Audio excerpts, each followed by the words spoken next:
There are artists who entertain, and there are artists who shift the way stories are told. Today's guest does both. And this is why we, at Konbini, are proud to present him with the Commitment Award tonight. Before the global recognition, he was on stage, alone, turning deeply personal experiences into something raw and unsettling. With Baby Reindeer, he brought that radical honesty to the screen, transforming a one-man show into a series that resonated around the world. A story about obsession, trauma, shame, and survival, told with a level of vulnerability that remains rare, especially in the way it explores male experience. As a writer and an actor, he continues to push those boundaries even further. With his upcoming series, Halfman, he keeps interrogating ideas of masculinity, identity, and shame. What makes Richard Gadd truly singular is not just what he says, it's what he's willing to risk in saying it, exposing himself, digging deep, revealing hard truth, asking questions that might not have an answer yet. Please give a warm welcome to the very talented Richard Gadd.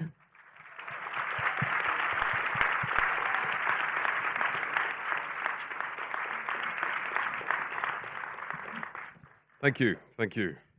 Hi. How you doing? I'm good, how are you? Yeah, I'm good, thank you. Enjoying Thanks for having me. your stay in Cannes so far? Yeah, this place is beautiful. Like, it's so beautiful.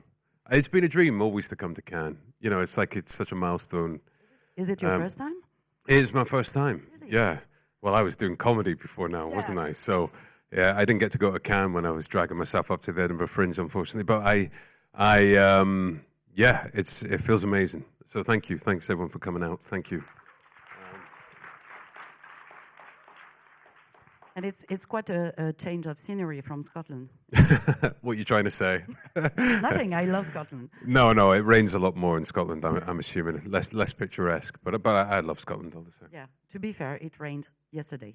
Oh, did it? Yeah. So I brought the sun with me. Yeah. Good. So let's start at the beginning, before the fame and glory. You're a proud Scotsman, born in Wermit. In Wermit, yes. South of Dundee.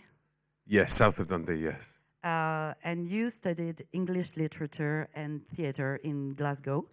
So that's when you started doing stand-up comedy. What drew you to this form of expression? I think I went down to my student theatre night. Not student theatre night. It was at the union, the student union at Glasgow University. I saw all the comedians, like the student comedians, giving it a shot, and I was just kind of in awe of it. In a lot of ways, and they were making so many people laugh, and it looked so much fun. I realized it wasn't that much fun when I tried it myself, but I sort of, they looked like they're having so much fun, and I thought, oh, I want to try that. I thought, oh, that must be thrilling, and so I went home and I went back the next week and I told the promoter, do you accept someone who's never done it before? And he said, sure. And the first gig was actually all right, if I remember, but the second two, about 100, were terrible. I took a wee while to figure it out, for sure. And how would you describe your early comedy work? Oh, terrible, I would describe it as, mainly. But, yeah, no, it took a while to get going. I mean, when I started out, and tell me if I'm speaking too fast, by the way. Like, is it all... Okay, because the jokes aren't quite landing yet, so... yeah, so no, I'm only joking. Yeah, no, when I started off doing man microphone comedy, you know, when you stand up and you sort of tell an anecdote about your parents or your partner or your dog or whatever, and I thought, well, that's what comedians do, but none of it felt very genuine to me, and I always felt like a fraud when I was doing it. And then I kind of realized when I was watching comedians, because a lot of comedians stand at the back of the rooms and they watch the acts perform. And I always remember when I was sitting back, I've always found it funny when a joke didn't land. I would almost be like the one voice in a comedy club, and, you know, if something didn't land. And I realized that I found it funny, like the gaps between the jokes. I never laughed at any well-timed routines about that comedians would tell. I never laughed at anecdotes. I laughed when the mask slipped and when comedians... You know, they just like suddenly looked embarrassed, and I saw like the human frailty within it. You know, the human desperation in a way. And so I thought, oh, I find that really funny. I find unfunny stuff really funny, and so I thought that's what I should be doing. And so I wrote a bunch of intentionally terrible jokes, And I walked onto a stage and I did them, and I put a comedy suit on, and I had a notepad, and I read them off the notepad, like as you see in Baby Reindeer, and I flicked through the notepad every time like it doesn't work. And that was the act that I took around for a while. Yeah. And in your early shows, including Monkey See, Monkey Do, were already deeply personal. Was it the moment where comedy began to step back and give way to more personal stories? Sort of what made me step back from comedy to do all that. Well, my life became this like terrible juxtaposition. I was going through quite a lot in my personal life, which is well documented. I don't want to take the tone down, but I was going through a sort of huge, immense personal struggle. But meanwhile, I was going to the Edinburgh Festival, and I was going around comedy clubs all the way around the UK, putting on silly wigs and fake ears and doing like intentionally bad jokes. And meanwhile, and then I'd take it all off, and I'd be like, God, my life, I feel terrible. And I remember that somebody told me about the Edinburgh Fringe Festival. We know what the Edinburgh Fringe Festival is, right? Yeah, and it's a place where a lot of comedians go to hone their craft and to get noticed and all this kind of stuff. And somebody said to me, and I've always felt I was quite good at taking advice. Like if somebody who had something I wanted or was kind of further on in their career than me gave me a bit of advice, I would always listen to that advice. And actually, that's good advice, I think, to give. But I remember somebody saying you should go to Edinburgh until you don't have to go anymore. And I remember like thinking that's got to be right. And I know a lot of comedians would speak about missing in Edinburgh and then feeling irrelevant suddenly. So I was determined to go until I never went again. But about 2015, I was doing like a madcap, ridiculous show. Meanwhile, I was just completely like sort of like having a kind of mental breakdown. And I was like, but I have to go next year. I have to go, but I can't do it again. I can't drag myself up to do to put on wigs and fake teeth and do silly voices and do anti-jokes. I just can't do it anymore. And so I thought I'd combine the two and just kind of come clean about what I was going through. And to me, that was like an artistic revelation in a lot of ways, because I think the one ingredient I was missing from my comedy beforehand was an element of truth. And Monkey See, Monkey Do was your first taste of success, actually.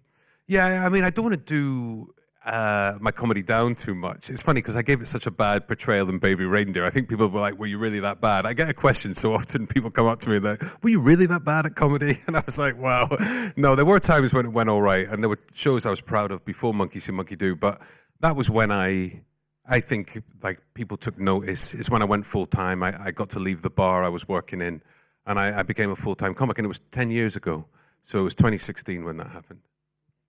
And since then, you've also had many roles on TV, from the BAFTA-nominated drama Against the Law to Code 404, Wedding Season, Outlander. You had a small role in Outlander.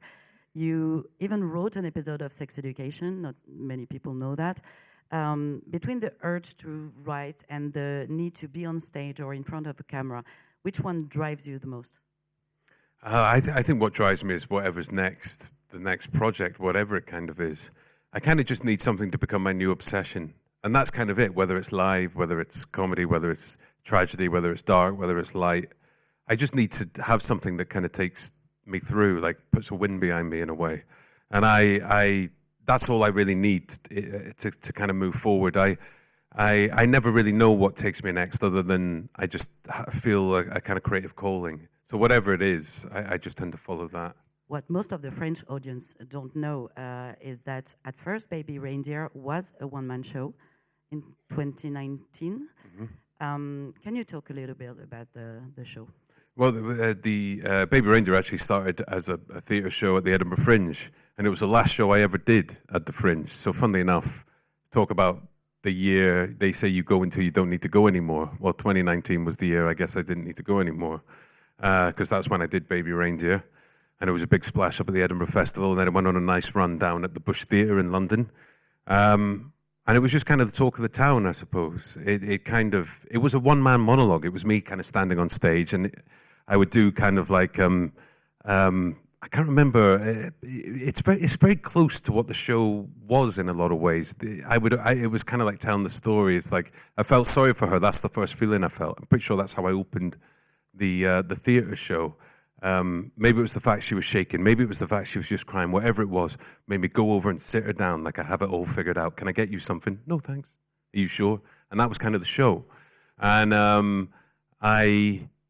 it was kind of, and then I had all the emails and they were projected around the screen, and I don't know, it kind of exploded. It was like a big explosion of a live show. It went on to the West End, but COVID sort of, but all channels were interested. It was kind of like a bidding war, and yeah, and I was getting crazy offers from all kinds of places, and you know, I went in to meet Lindsay Salt, and Anne Mensah, and I really took to them. I really took to the way they backed the show, the way they supported my vision, and Netflix felt like the right home.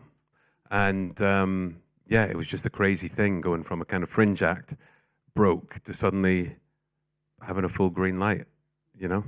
So you wrote the TV adaptation during COVID, right? I did, yes. I remember I just bought a flat, and it was a brutal writing process. And but because then COVID shut the world down, and I had no furnishings, bar like a mattress on the floor. And I remember there was a deck chair in the garden, and I took the deck chair and I wrote a lot of it on the deck chair on my lap, surrounded by like white walls. So it was quite a brutal writing environment, I remember. Yeah. Perfectly cathartic, in a way. Yeah, well, and tough. I want to acknowledge the two other stars of the show, of course, Jessica Gunning and Neva Mao. What did they bring to the story that perhaps even surprised you? Well, I can talk about them and talk about them like full of praise for both of them. They're astonishing actors and people. I mean, Jess, we saw a lot of people for Martha. It was a much sought after role. Like, it was like a lot of people wanted that role. Like, and it hit on the other side of the Atlantic as well. It was like the people in LA and Hollywood were desperate to get involved. And you wouldn't believe, I can't say who they are, but you wouldn't believe the famous actresses that wanted to play that role, because it's a gift, because we've seen anyone between kind of 45 and 55 for that role. And, you know, people really wanted it. It kind of had a lot, you know, it's a real actor's role in a lot of ways. But I never wanted like the Hollywood side to it. I thought it would have ruined the story in a way, to have sort of fame right at the center of this idiosyncratic kind of London story. And so I resisted it. And a lot of actresses came in, and they were brilliant, and they brought all kinds of different things. But Jess was the only one to play the cuteness. She was kind of the only one, I feel, who didn't know she wasn't ill in a way. Like I think the thing with Martha, I think a lot of people played the crazy, but she played the cuteness, and I sort of fell in love with her right away. She was like the third person to audition, and I was kind of blown away by it. I mean, she's so committed and brilliant, and yeah, and so that was that. And Nava was super. We went on a long search for Terry all around the world. We went Europe, UK, America. We wanted to cast the net wide, give everyone an opportunity, you know, because an opportunity like that doesn't come up often for trans women. So we wanted to be sort of fair and spread it and throw it about as wide as we possibly could. And I remember she sent a self-tape, and there was like a spikiness I was looking for, like a sort of, like an attitude, but not like a negative attitude, like a kind of confidence in the character. And I think I remember we all texted the next day, has anyone seen Nava's tape? Has anyone seen Nava's tape? There was like a group, and all of a sudden excitement started to emerge, and she was brilliant. So the series also talk about sexual violence against men. This is something rarely depicted on television. I remember writing about Outlander, or maybe Rectify. Why do you think there's still a certain reluctance or hesitation to tackle these topics on TV? Well, I think there's a hesitation to tackle a lot of tough topics on TV. I think there is a misinformed opinion, I think, sometimes, that these themes are off-putting, or that people don't want to see them. And I think, like, not just with sexual violence, it's with sort of anything, I think, that's challenging emotionally for people. But I think people want to be challenged. If you think about the two newly released shows of the past 3 or so years, or the past decade or some, that have exploded into sort of public consciousness and zeitgeist.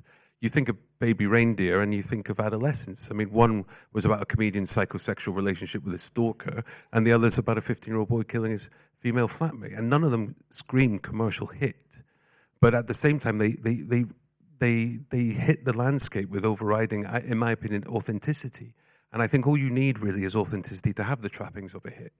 But I just think still, you know, there's a lot of catch-all storytelling, I think, because I think that there's this belief that that's what keeps people paying their subscriptions and keeping them in their seats, keeping them watching. I don't think that's necessarily true. And even if it is, I think there's room for both. And the show had a very concrete social impact. Can you talk about it? Very positive impact. Yeah. I mean, in the UK, abuse charities went up 53%. In terms of referrals, stalking charities went up 47%. It was, and that's probably the part of the show I'm most proud of. You know, I think it allowed people to kind of wake up into their own circumstances and things that they needed to change. And that's the legacy of Baby Reindeer that I'm definitely most proud of. And you're also an ambassador for an organization called We Are Survivors. Can you talk about it a little bit? Yeah, I mean, We Are Survivors are amazing. They're a sexual abuse charity for men. They have a mantra, their statement, their kind of statement as a charity is break the silence, which is certainly what got me out of a hellhole of my own sort of existence. I never used to speak out about the things because I thought it would minimize people's opinion of me, or they would judge me as a man, or they would judge me in any way, or I would feel disempowered. And they have this called Break the Silence, which I think is just beautiful. They do amazing work. I've used their services even as myself, and I can vouch for them as an amazing charity, and it's an honor to be an ambassador for them. I know you're also a part of a soccer organization, Soccer Aid. I know nothing about soccer or about football, so you tell me. Well, France is a great football nation, isn't it? Zidane. I was talking earlier about that 3-0 Brazil 1998. You remember that? 2 Zidane, 1 Emmanuel Petit. Absolutely fantastic. Good knowledge, right? Absolutely fantastic match that was. That was kind of my coming of age into football, actually, seeing that match. I couldn't believe that the way Zidane played. I mean, Zidane is anyway. I'll just take up the rest of the evening with football. But Soccer Aid. It's a real honor to be a part of that. And Soccer Aid, basically, it's UNICEF runs Soccer Aid. It's basically this big charity football match where they bring together like famous footballers and famous sort of actors or musicians or chefs or whatever, and they bring them together and we have a sort of charity football match. Single-handedly the best thing I've ever done in my life. I remember walking into the dressing room, right, don't worry, I won't talk about this forever, but I walked into the dressing room and I remember thinking, and it was my dressing, above, they have your names above your dressing room, and it was me, it was Richard Gadd, and then it was Rivaldo.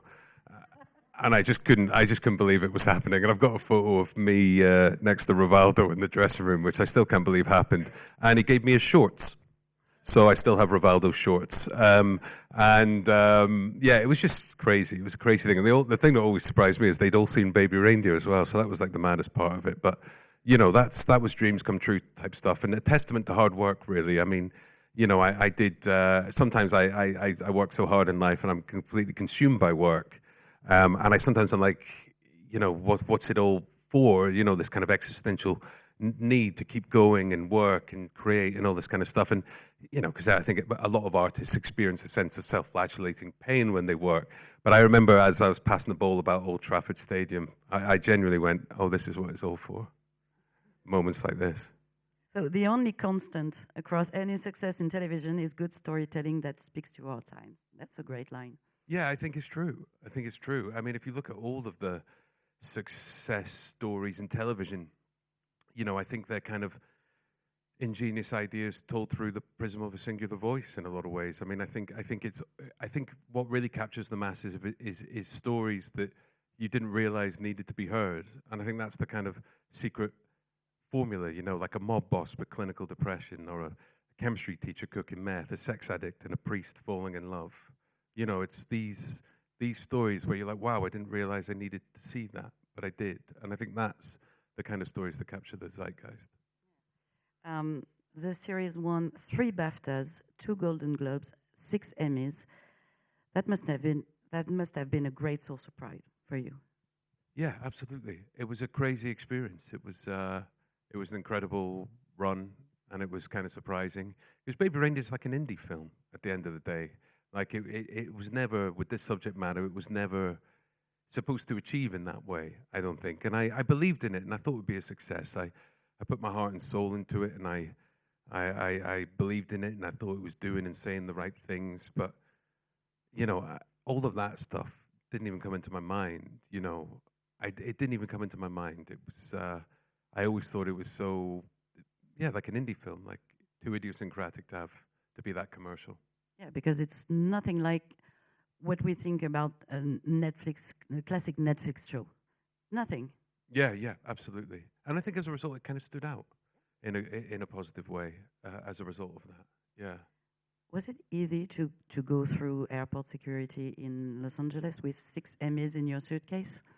Well, it's funny. I've actually got a photo on my Instagram of the what they called. I can't remember their names. The agents who basically look through your stuff when it fails, because all of them failed. I saw these boxes coming down, and every single one of them went into the thing. Like TCA or something. That's it. That's the word. Thank you very much. And the boxes came down, and she pulled out this Emmy, and she looked at me like this, and I got a photo of that exact moment, and I asked her if I could put it on my Instagram, and she was like, "Yeah, totally." So I remember got a good response, but yeah, they let me through with them in the end. After spending so much time writing this story and bringing the series to life, how was it to let go and watch Take It Flight? Oh, I don't find letting go easy. Yeah. I don't find even now I'm like, give me 5 minutes in the edit and I can tweak them. I joke to sort of, but I sort of I don't find letting go easily. There's that famous quote, isn't there, that all artistic endeavors are abandoned, never finished, and I really resonate with that. And I think all artists kind of do. I think deadlines. I hate deadlines, but at the same time, I equally think it's good that they're imposed on me. But I don't find it easy to let go. I don't. At one point, you mentioned feeling like you had become the cultural conversation, and there was basically no escape from it. Everyone was talking about Baby Reindeer at the time, and they still do. How did you navigate that sudden visibility and public scrutiny? Ooh, I guess it's one of those things where you just have to keep going.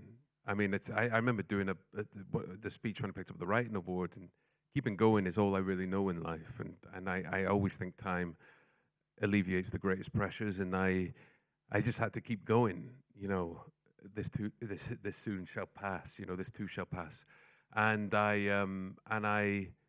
it was just crazy. I remember the show came out on the Thursday, and there was like nothing much happened on the first day. And I remember my manager, Chris, taking me to a restaurant.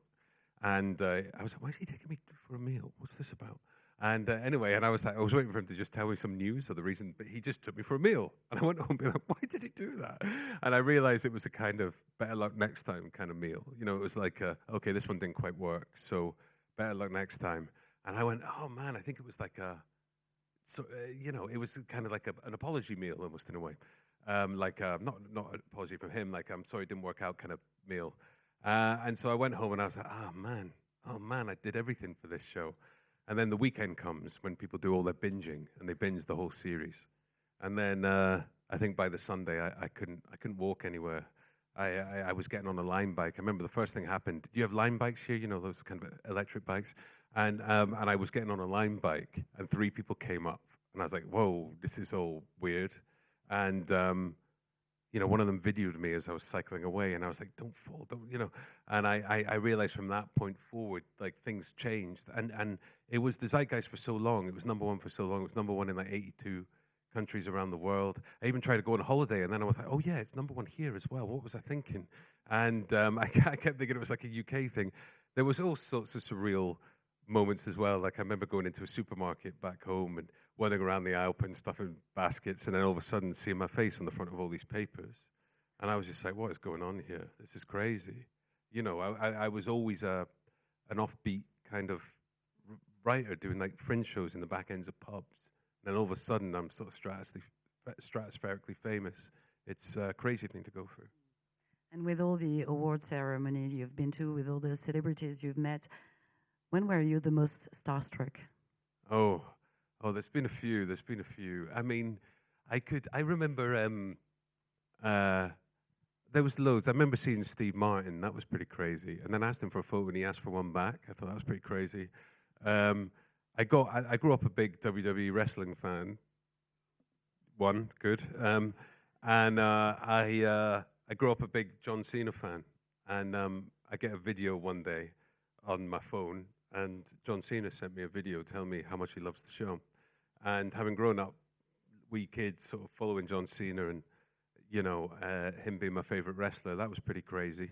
Elton John phoned me, told me how much he loved the show, loved his music, and I just was so moved by that. But the biggest one probably for me was the Pogues. I've been such a fan of the Pogues. Do you know the Pogues out here? Yeah.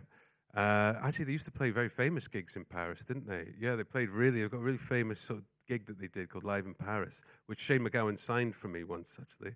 Which there you go, great. And then I remember and so anyway, Shane sadly passed during the sound mix of Baby Reindeer, I remember. But I went to a Pogues gig and I got to meet all the other Pogues, and now I have them all on my phone, and they bring me backstage at gigs, and yeah, that's remarkable. Nice. We're going to talk about your new show, and we're going to watch a clip. Oh, really? Wow. Okay.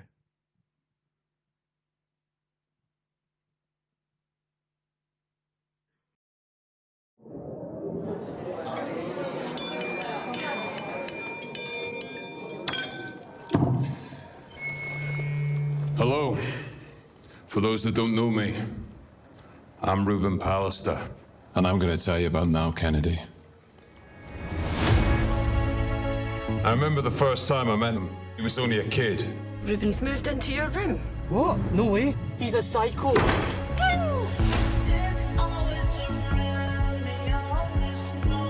Are our mums, you know, doesn't bother you or something?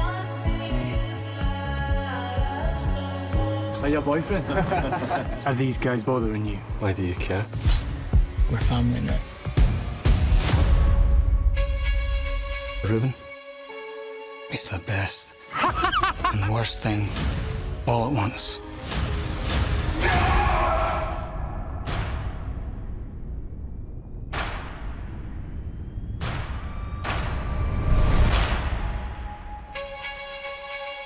I didn't think I'd see you again. You messed up my life. I couldn't get it out of my mind. Your words, your violence. Don't talk like you're better than me, not after what you did. I hate everything about you. And the way you live your life. But that doesn't stop me wanting every bit of it.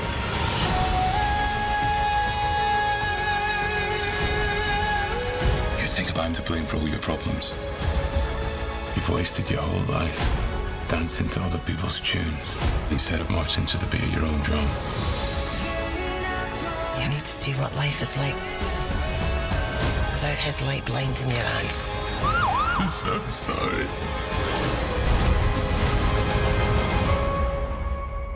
You know the worst part about all this? I still trust you more than anyone.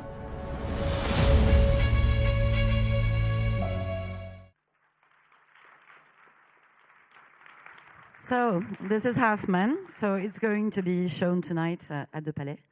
Oh, it's out in France tonight. First episode. Amazing. Yeah. Amazing. Yeah. You'll be there. Because Oh, of course. Sorry. Yes. Please be there. Yes. No. Sorry. I got confused. I thought you were talking about like the channel, like specific like households around France. No. Yeah. So what initially drew you to this story? I don't know. I sometimes just feel like an impulse to write about something, and then I kind of just do it. I often try to find the answer to that question. I wrote the first episode back in 2019, and then Baby Reindeer got picked up by Netflix, right? Yeah. And so Baby Reindeer was greenlit. I put it on the shelf, but I just felt a burning desire to go back to it. I just really, really wanted to go back to it, and I really wanted to honor the story, the characters that I created all the way back then, and. I just, something compelled me to write about it, really. And I think all I need sometimes is a bit of creative gusto in order to just take me all the way through to the end. I'm assuming back in 2019 there was a lot of conversations about male rage and violence, and something seeped into my subconscious enough to kind of want to pursue that and explore that. But really, once I come up with a basic premise, that's what drives me, really, like the creativity. I never go searching for meaning particularly. I just try to write a story that to me I hope is interesting. And the title itself is open, I guess, to interpretation. Why Halfman? Oh, the thing is, I never really want to say why Halfman. Because I think I love the title, and people always have kind of different interpretations for the title. And I think it's important to let people have those interpretations in a way. I never want to kind of, I sometimes feel disappointed, you know, when I take an interpretation out of something, and then you see the artist or the writer or whatever say, oh, I intended this scene to be that. And I'm like, oh, it felt different to me. And I never want to rob people of that. I want people to experience what they want from something. People often say, oh, you know, what's the title? I say, well, what's it to you? And they say, well, it's because of this. And I say, well, it's probably that. And I think that's the way to do it, or at least that's how I do it. That's a great answer. Ruben is portrayed as full of rage, ready to explode at any moment. And you chose to play the role yourself. Why him? Why not just to play Niall? Well, I guess I wanted Jamie to play Niall, really. And I mean, initially I wasn't going to be in it at all. So I didn't want to act in Halfman initially because, you know, acting in something and sort of show running it and writing it and everything, it's a huge pressure, you know. You have to have a sort of interior and exterior viewpoint at all times. You have to sort of think about the show like you're acting and you're thinking about how it's looking from the outside. Or, you know, it's a crazy sort of, you almost have almost like a dual focus at all times. And it's a lot of pressure, you know, like you can't take your mind off either thing at once. And it's crazy to be acting, but also thinking widely about, is this scene going well? You know, it's a crazy sort of dual focus. But I sort of didn't want to be in it. I thought I'd take something off my plate, and I just won't be in it, and I'll just be behind camera, and I'll be writing and show running and doing all that kind of stuff. But there was a calling from the channels after a while, but Jamie was the first person to bring it up. I remember when I sent the script to Jamie and said, hey, do you want to do this? He responded really well, and I flew to LA to meet him. And he said, I really want to act opposite you in this. Have you considered being Ruben?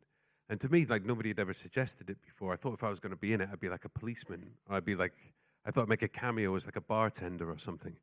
But he suggested it. And round about this time, I remember HBO and BBC, after the success of Baby Reindeer, saying, you know, you should be in it. You know, it will help the show. It will bring new eyeballs. And the only character left at that point that was meaningful and large was adult Ruben. And it sort of terrified me, you know, and I think it probably terrified us all, to be honest, because you don't look at Donnie Dunn and you think, oh, that's Ruben Pallister, this epitome of sort of masculine id. And I went home at night, I said I'd think about it, and I went home at night, and I was very, like, shaken by the idea of it. I was very nervous. I was like, oh, what if I fail? What will people think of it? You know, because acting's vulnerable, you know, it's such a vulnerable sort of thing. And all of my sort of what ifs were about what people think. You know, what a dangerous headspace at the best of times, in life and in work and in everything. You know, and I realized that's not good enough. What do I really want? Well, what an opportunity to play a role so far from me. What an opportunity to play a role like this, which doesn't come around sort of often. And I would be depriving myself of that out of fear of what people think. It's not good enough. So I got up the next day and I said I was going to do it. And we'll see. We'll see what people think. And you had to radically transform yourself. Yes. Also, physically. He's very different from Donnie physically. Why does Ruben have to look the way he looks? Well, I suppose it's an exploration of sort of male masculinity and violence. And I really felt like, especially in his later life, there needed to be a sense of sort of, for him to be unhinged in a lot of ways. And I felt like, without giving away too many spoilers, I'm trying to think how to do it without saying too many spoilers. I think basically I wanted him, burly was the word I kept using to the personal trainers that I had and the nutritionists. I wanted him to look real. I didn't want him to have this Hollywood sort of body, you know, with six-pack and all this kind of stuff. I don't look at those kind of Hollywood bodies and I think, oh, that's a hard man. I think that's, well, I won't say what I think. And I sort of, but it doesn't necessarily, I wanted him, like, Ruben to me wasn't a gym goer. He didn't care about his body that way. He's heavy in his body because of life. Life is weighted within him. Experience is weighted within him. And I wanted him to be a man that carried his life and his body in a kind of overwhelming way, almost like an animalistic, almost in a way. And so it had to be real. And in a lot of ways, I wanted a bit of chunk on it, like a bit of sort of fat. And I just wanted him to be like a force of nature, like visually. I thought it was important. And I I felt I needed to really tower over Jamie. I really needed to look physically intimidating to be the epitome of a kind of masculine violence. Yeah. And he even grunts sometimes. Yes, yeah. Well, I also knew, just from a practical point of view, that if I stay as Donnie Dunn, I was 68.8 kilograms when I shot Baby Reindeer, and then I put on like a biker jacket, that's probably not going to work. I knew that I needed to physically transform in order to get people to buy Ruben in a lot of ways. And yeah, lots of grunts. I wanted him to be kind of animalistic. I wanted him to be slightly devolved in the way he is. Since the global success of Baby Reindeer, do you feel more at peace with releasing a new show into the world? Well, I don't know whether... I don't know. I mean, I never thought about the expectation and pressure until I finished the edits. Because I feel like the pressure becomes every day just trying to make it as good as possible, and that's the pressure, and then I think the past 2 weeks being on the press trail, I've started to feel it and stuff like that. But really, I just want people to like it or find it interesting or be challenged by it or have a responsive feeling. I just want people to respond to it in whatever way they feel fit. And I think if you provoke a reaction, then that's great. And I think at the end of the day, I am just somebody who just kind of wants people to like their work or find it interesting. I'm kind of simple in that way. I think it's a great show. It's still a hard watch. Yeah. But it's a great show. But will you go back to comedy someday, or? Never say never, but never. No, I'd never say never. If I'll do whatever compels me. If I feel a burning sensation to do something, I'll follow it, no matter what it is. I'll do it. Can you share with us what themes you are most eager to explore next? What inspires you? Do you have any idea? Well, I know what I'm kind of doing next, but I'm not allowed to say. I'm afraid. You can tell. I'm so sorry. No, that's okay. But but I have loads of plans and stuff I want to do, and not just in TV. But even in film and the live space, and you know, I'm always sort of thinking of things to do. But I don't think I can say what they are. Okay, you keep being busy. I hope to keep busy. Yeah, I'm going to take a little break because doing these 2 shows back to back, like 2 shows in 6 years, it's intense. My last question, I'd like to end this interview on a lighter note. What kind of viewer are you? What stories or TV series moves you, makes you laugh? Oh, like, it's funny, when I do TV, I don't watch TV because I think it's important I stay in the world and characters and how I understand TV. Because I remember watching Succession when I was writing Baby Reindeer, and it didn't do my confidence any good. I remember every time I get to the credits of Succession, I'd be like, oh Lord, that is the benchmark, is it? That's a big benchmark. And so I kind of learned a lesson, you know, of kind of just staying in your understanding of your world and your characters and what you're trying to do. And so I haven't watched like any TV that's come out in the past 2 years. It's pretty crazy. But to pass the time, I watch a lot of wrestling, a lot of football, RuPaul's Drag Race. Yeah. And but really, I watch a lot of old shows that I'm familiar with. I always watch the UK Office. I always watch Peep Show. You know, these great UK shows. I'm not sure you guys. We know The Office. Oh yeah, do you know? Sure. Oh yeah. I knew you know that one, but do you know Peep Show? Yeah. So that always really makes me laugh. I love the In-Betweeners. I always think they're great. And I like to sort of zone out and watch these that kind of old comedies, and all the way back to Blackadder and 40 Towers and all these kinds of things. But I guess that's what I do. The classics. Oh yeah, and The Simpsons season 1 to 10, the best television ever. Treehouse of Horror. Oh yes, that would terrify me as a kid, but I love it. It's a really, you know, it's amazing the early seasons of The Simpsons. I think it's some of the greatest TV ever made. Thank you so much, Richard. Thank you so much. Thank you, Richard. Thank you. Do I?